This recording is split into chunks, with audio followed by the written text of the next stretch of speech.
Hello, నమస్తే. దైవ దర్శనానికి వచ్చారా? అవునండి. నేను దేవీ దర్శనం కోసం వచ్చానండి. రండి, కార్యక్రమం డ్రాప్ చేస్తాను. వద్దండి, నేను నడిచి వెళ్ళగలను. నడిచి వెళ్ళలేను రమ్మనానా, కారులో ఇద్దరు కలిసి వెళ్తే బాగుంటుందని రమ్మనాను. రండి. నాకు కారు ఎక్కేటంత అంతస్తు లేదండి. నడిచి వెళ్లాల్సిన స్థితిలో ఉన్నాను. నడవడమే మంచిది. ఆ అంతస్తు మీకు నేను కల్పిస్తానంటే కాదంటారా?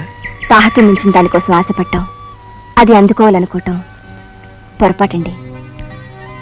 నేను ఇష్టపడ్డ దానికోసం నా అంతస్తు నేను తేలిగ్గా వదులుకోగలను. పదండి, నేను మీతో నడిచే వస్తాను. భలేవారండి, నా కోసం మీరు నడిచి రావడం ఏంటి? మీతో కలిసి ప్రయాణం చేయాలనుకున్నాను. మీరు కారు ఎక్కడన్నారు కనుక నేనే మీతో నడిచి వస్తాను. తప్పంటారా?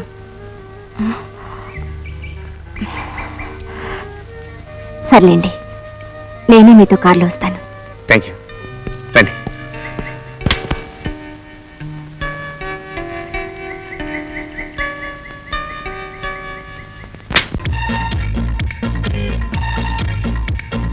బాల